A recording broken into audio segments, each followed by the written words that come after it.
guys, welcome to my channel. Please don't forget to subscribe and share. And also, please don't forget to like. It would truly help our channel. Happy reading! Hi everyone, so this is chapter 118. Let's start reading. Rejuvenation Hall. This time I've gathered quite a few precious herbs from the fountain. With this, I will earn enough to make more delicious dishes for Liu Lang and Xiao Xun. O diba, lagi niya iniisip si Liu Lang. Perfect wife. Sure lang. Sir, can you give me those medicinal herbs? My young master life is in danger and he needs them urgently. Girl, it's not that I don't want to give it to you, but my family also relies on those herbs to sustain their lives. It looks like you're from a wealthy family that doesn't lack anything. Why bother fighting with a farmer like me for medicinal herbs?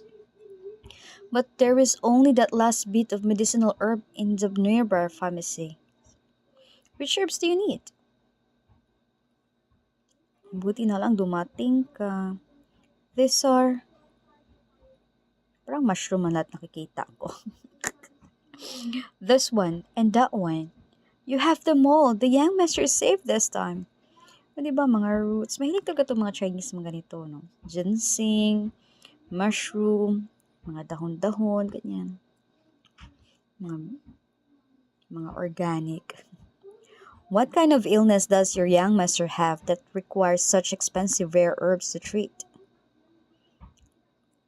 Di niya din alam. Alam mo naman hindi ito modern time, di ba? The young master's illness is a heart disease that he was born with. A heart disease. For years, he has been barely surviving by taking these medicinal herbs to nourish his body. Heart disease. Di ba may gamot naman ng heart disease? Maintain dapat. However, recently, he has been fainting more and more frequently. Buti lang may katulong na ganyan, ano? Yung loyal talaga sa amo. Parang family na yung tingin niya sa amo niya. These wild vegetables are also good for people with heart disease. Take them. Doktor talaga siya, di ba? Alam niya kung ano yung para sa heart disease. All right, I thank you on behalf of my young master. Di ba? Nakaka-amaze yung mga taong ganyan before. Pero nakakaawa din. Because, you know, they're poor and they've just been treated as just like lawful people. Na walang karapatan. Pero makikita mo naman, napaka-loyal nila sa mga masters nila. Sinasalo nila yung mga ano. Sa lahat ng mga comics na ano ko, yung mga Asian. Mahilig kasi ako sa Asians nung napapansin niyo, di ba? Na ano, lagi nilang may mga concubine, yung mga katulong ng mga gano'n na nasa posisyon, mga consort, ganyan. Laging may mga loyal servants na laging napapahamak on the story, na namamatay sila just for the sake to save their masters. And that's really, ano ba? Nakakaawa. Hindi ko maintindihan. Pero yun yung before, di ba? So, let's see. Refreshed. Regarding the matter of the academy, you helped that girl harm someone, and you're happy about it?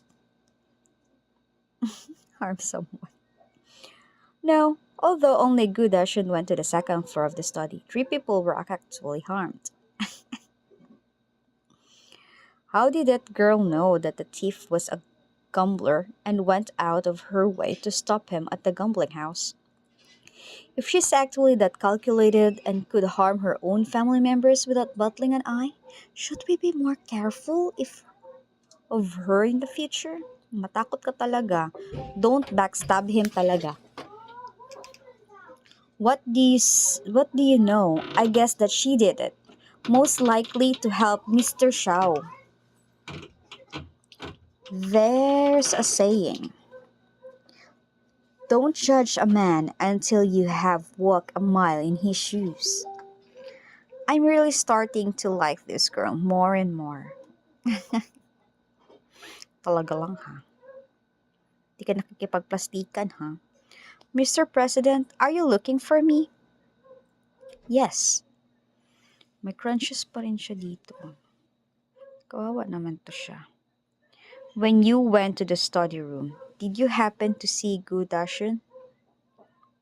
Went to study room. Oo, pinapapunta pala siya, ano. I did see him, but I went to the rejuvenation hall after 4. I don't know anything about what happened after that. Well, he's just being honest. Sa tulong din naman lang ni ni Zhao. Then, have you seen Gudashin talking to anyone in the backyard? Backyard? I haven't been to the backyard. Na-interrogate ka na din. Okay, I got it. You may go back now. Then, I'll take my leave. Do you think Godashan is really capable of committing theft? Hindi, ano lang talaga siya. May mga evil deeds lang talaga siya. He has already been taken away by the county government office. This matter is not for me to say. Kasi isa din yan nanggugulo din kasi to sa kanya kaya wala siyang masabi. He can tell na, oo, he can tell na yes or hindi. Nakakainis kasing lalaking yun eh. Is it really snowing? In my dream, something happened on the way back. I have to figure out a way to keep my hobby here today. O diba, hobby na yung tawag niya. Hobby!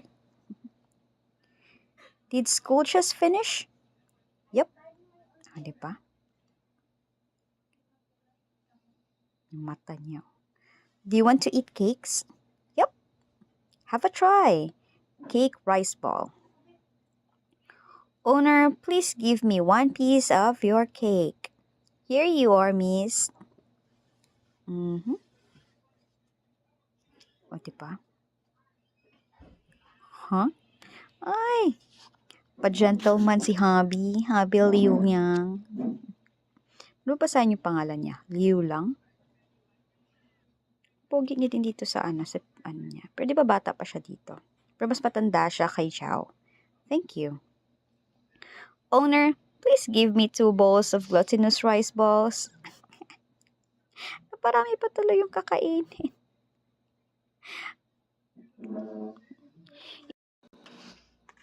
It's really nice to have some warm food on the snowy day.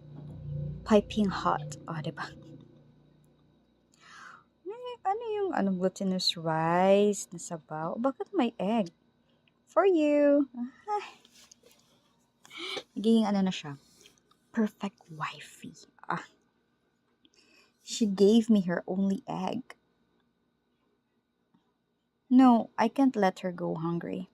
Owner, please give her 2 extra eggs. Okay, coming right up. Actually, I don't really like eggs. Ayaw niya pala talaga ng itlog, kaya binigay niya sa kanya. Tapos binilan pa siya ng 2 itlog na naman. Ewan ko sa inyong dalawang mag-asawa. Lu Er and Xiaoxun went back first because they couldn't wait for you. It's fine. I'll go call a carriage. Ay, nako. Paano mo siya pipigilan ngayon? Snowing na. So, paano? Sige, tingnan natin kung paano niya pipigilan si Liu lang, na umuwi sila. It's snowing heavily. It's not safe to travel by carriage. Let's find an inn to stay at for the night. Di ba? Nagmamakaawa. Nagpapakute siya kay Liuang. Very well. O, di ba? Napagbigyan ang ating bidang babae.